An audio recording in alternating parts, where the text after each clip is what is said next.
angels waging war in the unseen realm. Global events fulfilling biblical prophecy. Eternal life. What lies beyond mortality? From analyzing the paranormal from a biblical worldview to the discussion of cutting-edge science and technology, conspiracy, discovery, special investigative reports. Unafraid to explore the challenging issues facing humanity. Welcome to another edition of Skywatch TV. Special Investigative Report. Welcome to Skywatch TV. I'm Derek Gilbert. This is a special investigative report, Genetic Armageddon, how cutting-edge science is changing the world in which we live and possibly even what it means to be human.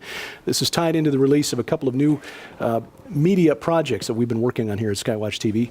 First, Inhuman, the movie, documentary film about the transhumanist movement, and the topic today is how we take care of the creatures God has entrusted to us. The new book, Dead Pets Don't Lie, co-authored by Joe Artis and Donna Howell. In studio with me today, a graduate from Indiana University with a degree with honors in molecular biology, Sharon K. Gilbert.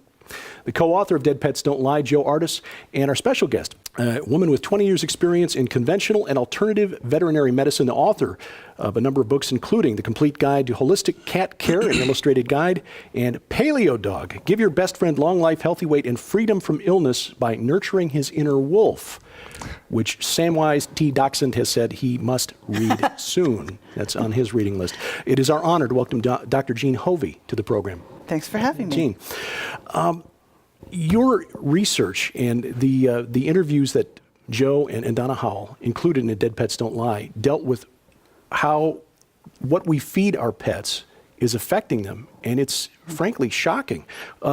As a consumer, an uneducated consumer, who goes to the pet food aisle at the grocery store, I always assumed that the Food and Drug Administration was responsible for protecting our pets against harmful food. Why is it a bad idea to depend on the FDA to protect our cats, dogs, and so forth?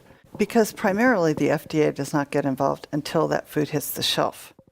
Then, if there are problems, they are reactive instead of proactive. So there's very little, if any, regulation on how the food is made, what goes into it.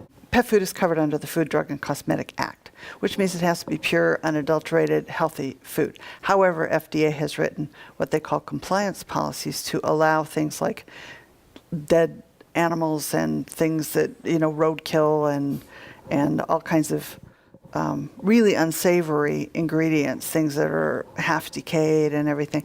And they say, oh, that's fine to go into animal feed, including pet food, as long as there's a kill step and you cook it so the bacteria die. The denaturing process. Yeah, generally regarded as safe. Denaturing is even worse because the you're process. You're adding chemicals, right? Well, you're adding heat, which changes a lot of things in the food. And it's as carnivores, dogs and cats would eat prey. They would kill them, they would eat them.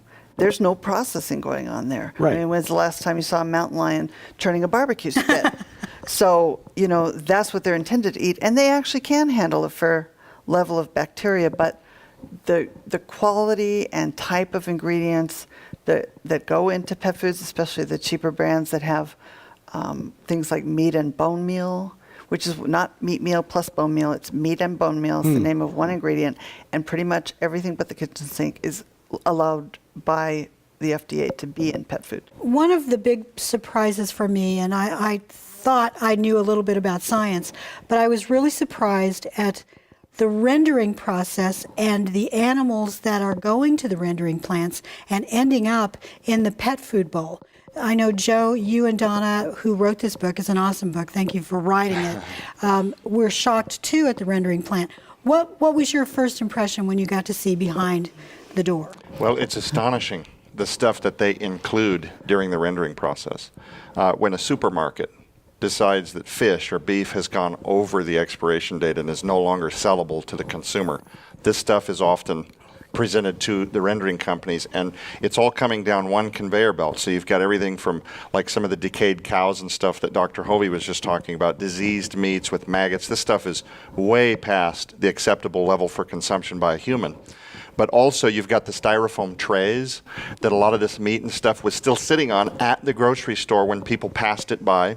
None of this stuff at a lot of the large rendering companies, a lot of this stuff's not even being like scrutinized.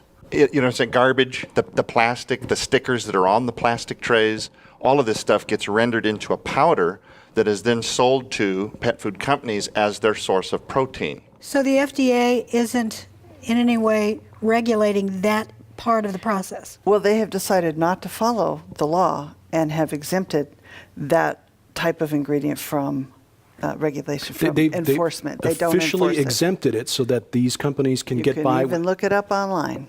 The policies are right there.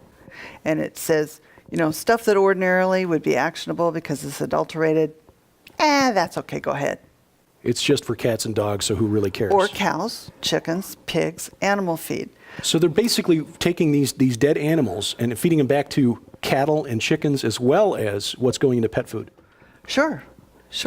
Now, because of the mad cow disease scare, which our government responded to so quickly, it only took them 7 years to take feed for cows and say you can't feed cows back to cows. And so ruminants, which includes all the cloven-hoofed animals, the sheep, goats, cows, those can't be, they have to separate those out and they can't be fed to cows, but they can be fed to everybody else. You know, now the renderers say we're in the recycling biz.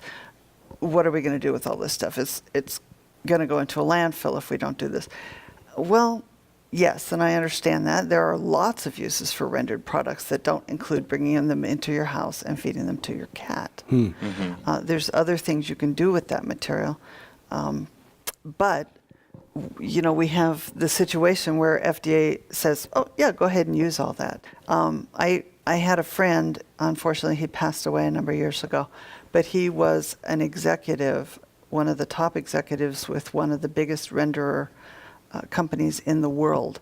And he said that it is very easy for the rendering plant to separate streams of ingredients. And if a pet food company orders just cows or just chickens, or it's very easy to separate those streams. He said it's very easy, but they don't bother. Why would they not? Well, because unless somebody comes in and gets caught putting German Shepherds in cat food, who's going to say? It comes out at the end, it's a dry, little greasy powder. It's uniform. You cannot tell what's in it. So, okay, now I can see, you know, chickens, cattle, even horses going to a rendering plant, but you're saying even dead pets that have been euthanized Yes. are winding up in these rendering plants and being ground up into meal? Potentially, yes. Potentially. Now, we have independent rendering plants and plants that are associated with a facility. For instance, in Greeley, Colorado, we have the Montfort Beef Company. So stuff that goes to their rendering plant and their packers, that's going to be just cows, because that's all they do. Tyson's in Arkansas, only chickens. And, you know, that's going to be a pretty good quality meal. But independent renderers take everything.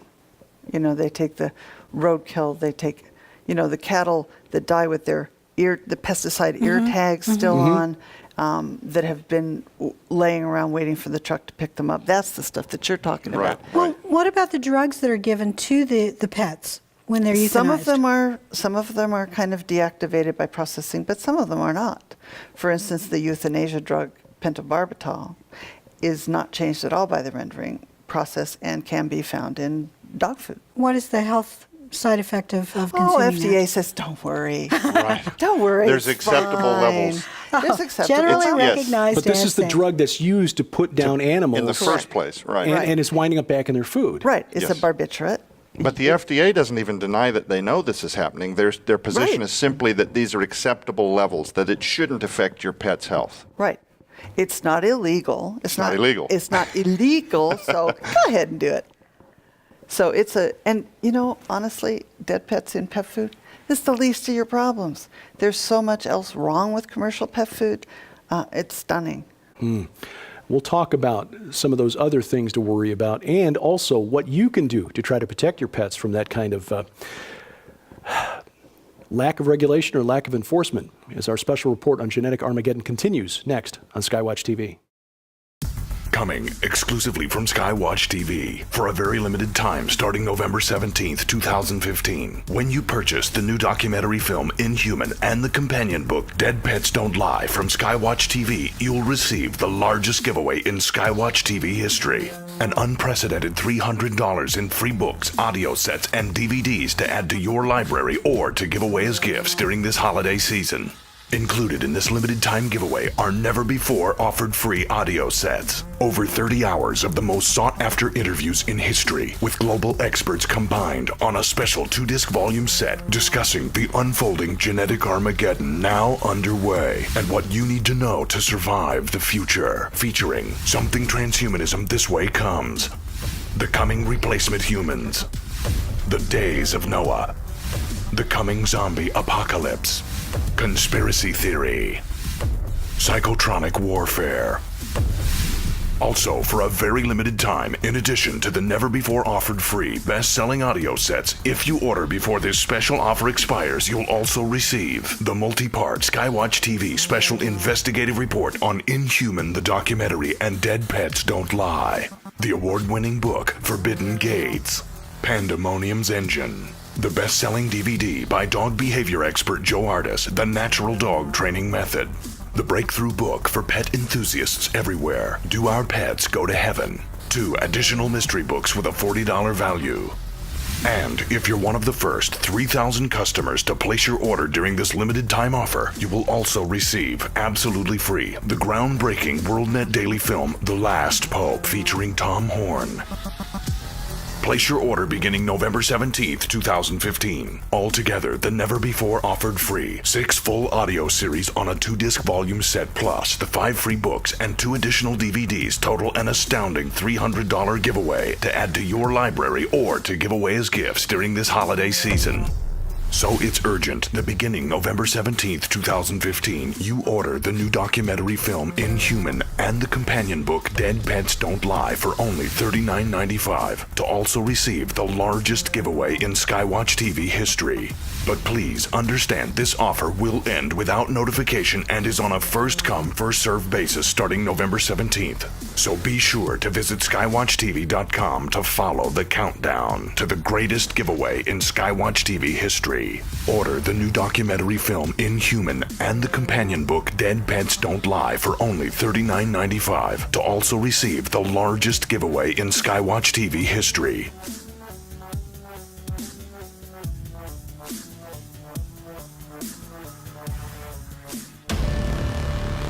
Coming this November.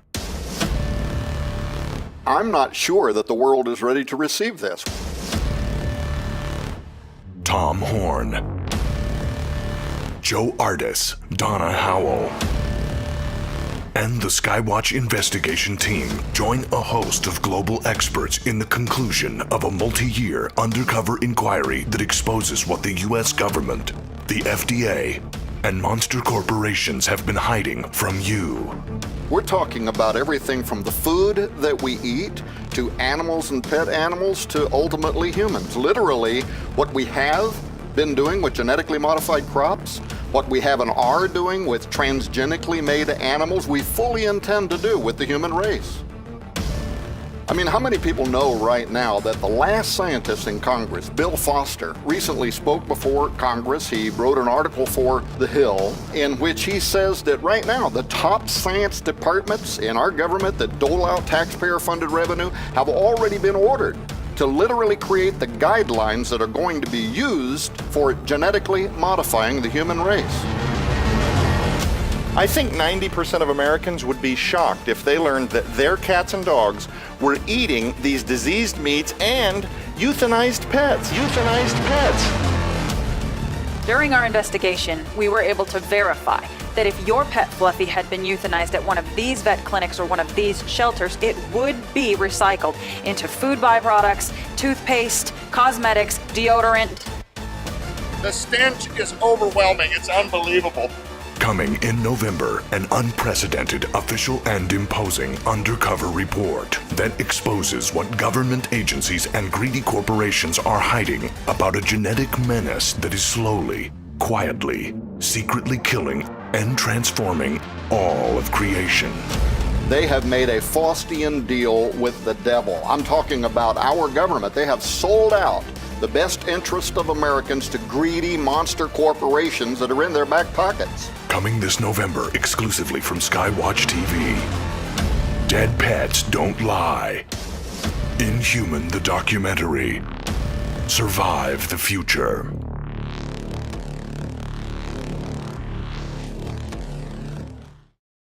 Our special report, Genetic Armageddon, how we're transforming the world around us and perhaps even what it means to be human, continues on Skywatch TV. Our special guests, Joe Artis, co-author of Dead Pets Don't Lie, and Dr. Jean Hofve, an expert in holistic veterinary medicine. You left us with a compelling statement, one that's kind of concerning. You say that the lack of regulation by the FDA on what's going into our pet foods is the least of our worries? Yes. There are so many other things wrong with commercial pet food. For example, over the years, as meat packers have gotten better at extracting more meat off of a carcass, there's less meat to go into pet food. Carnivores need meat, but what they really need is protein. So they've gone to plant sources of protein, corn gluten meal, and soybean meal, and things like that, substituting for meat. Over the years, that has created a lot of problems. And unfortunately, cats seem to be the number one sensitive victim. They're the canary in the coal mine. When there was not enough meat and therefore not enough taurine, which is an amino acid found only in meat, they started dying of heart disease and going blind. This is in the 80s. And researchers at UC Davis figured out that it was because they had substituted more and more plant protein that was incomplete as far as the cats were concerned. And it didn't have enough of this amino acid to keep their heart healthy and to keep taurine is incorporated into the retina and the heart primarily. And without those sources, they were dying. There have been a number of diseases that have later been tracked to a nutritional cause. And so, now they add taurine to cat food. It turns out that some dogs also need taurine. They don't put it in dog food. So certain breeds and certain lines, genetic lines of dogs also need taurine, but the pet food industry is not addressing this. And again, it's because these, the cats especially, but these certain lines of dogs are basically closer to wolf, perhaps, but they need more. They're genetically susceptible to taurine deficiency, and they react very badly, like blowing up their heart. So, how does it affect them when we artificially add just that amino acid as a separate ingredient instead of feeding them a product that draws the taurine from the source naturally? Well, that's a good question. And synthetic taurine seems to it prevents the frank deficiency. Pet food is designed to prevent deficiencies. We know a lot about what deficiencies and how much magnesium to put in to prevent a deficiency, how much thiamine to put in to prevent deficiency. But the pet food industry has little interest in what is optimal nutrition for our pets. They know what's minimal. And because corporations are required by law to have profit and shareholder dividends as their number one goal, they do everything to maximize profit and minimize costs. That's how you make money in this country. That's their duty. It's federal law. So when a big pet food company says, your animal is number one with us, they're either lying or breaking the law. Imagine that. Well, you said that a lot of the ingredients, in fact, many times, it's a main ingredient in the pet food, is corn or corn gluten. The genetically modified species of corn, the field corn that is used, tell me how that affects the animal. It's hard to say how it affects them because science is not interested in discovering that answer. But I can tell you we have so much chronic disease in pets these days, diseases that were never heard of. We have cancer. Half of dogs over 10 years of age, and they're finding out cats as well, half of them will die of cancer. I had a friend whose puppy 6-month-old puppy had chronic lymphoblastic leukemia. Oh my. These animals are being born with cancer. Now, what's wrong with this picture? You know, nutrition is the foundation of health. You can't do anything. You can't heal your body. You can't make good, healthy red blood cells. You can't, you know, if you're nutrition poor, I mean, look at all the diseases in developing countries that are solvable just with good nutrition. And, you know, the pet food companies, bless their little hearts, they have done a lot of research. They know a whole lot about nutrition. Are they motivated to do more than just the minimum? Mostly, no. You say that the big, well-produced advertising campaigns for pet foods on television that usually will advertise how good they are for your dog or cat are a red flag in your view.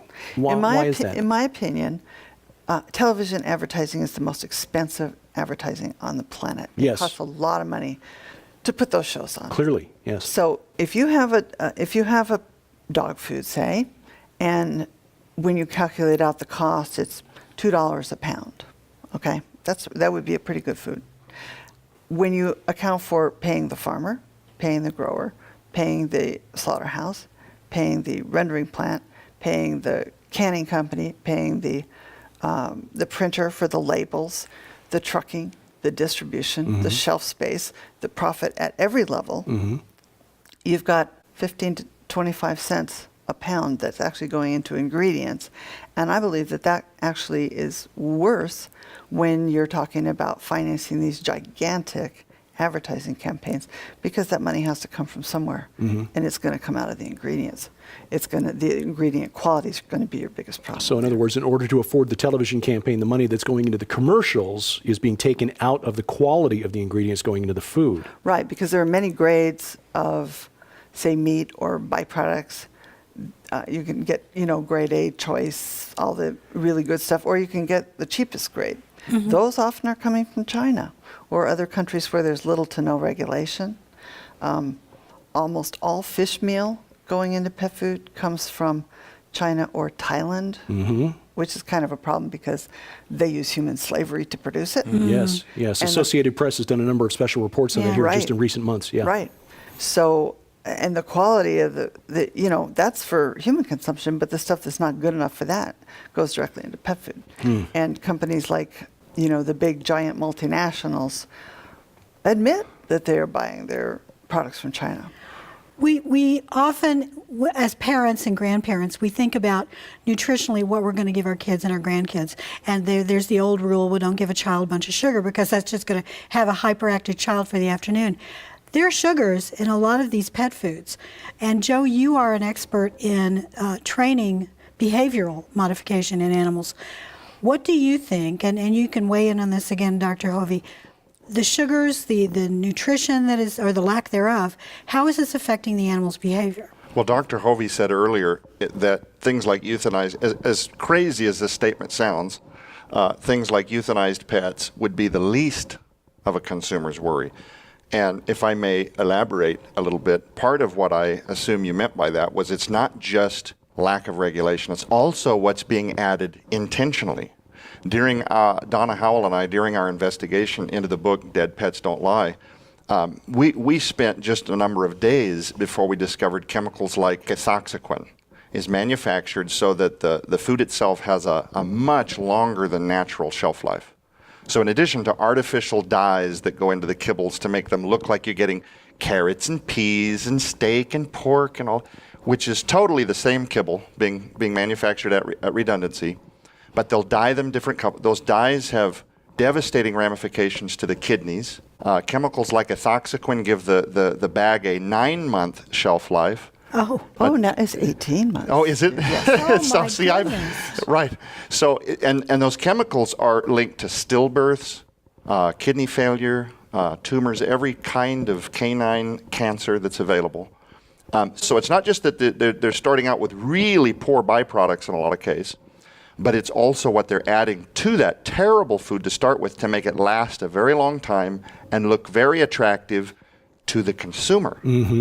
Not to the dog. The dog could care less if it's orange and brown and green and it looks like vegetables. No, our dachshund is, swallowed mole's hoe, so I'm sure he doesn't care much about the presentation in the bowl. But we just have a couple of minutes left. Sure. And I don't want to cut you off, and we're certainly going to explore this a little more further in our next conversation. But Dr. Hofve, before we leave today, would like to just offer some guidance, perhaps, to viewers. What would you recommend, some just very basic common sense things on how we can be better stewards and take care of our dogs and cats better? Well, unfortunately, the way to do it is to educate yourself. There's lots of resources online. My website, littlebigcat.com, my books, a lot of places out there talk about what really goes into pet food, and do a little research, because the information is fairly easy to find, but it takes time. It takes time. And you can't believe what the pet food companies are telling you. You can't believe what the veterinarians are telling you, because they're not educated about nutrition. When I went to vet school, I had 2 hours in 4 years on pet nutrition. So, it's really a buyer beware situation. One thing I would say is that kibble, dry pet food, is probably the worst offender. The worst ingredients go into that because it's a dry brown powder. They come out, you can put anything in there and disguise it. But, there are problems with canned food. I do recommend raw and homemade food for animals, but not every person is capable of following that regime, and not every pet will do well on it. You have to pay attention and figure out what's best for your pet. One thing I would absolutely emphasize is variety. Don't fall for the feed our food every day for the rest of his life. That's a really good way to get into trouble. Dr. Jean Hofve, littlebigcat.com is her website. Joe Artis, co-author of the new book, Dead Pets Don't Lie. For Sharon K. Gilbert, I'm Derek Gilbert. This is our special report on Genetic Armageddon. We thank you for watching as we keep watch. I'm Derek Gilbert, and this is Skywatch TV.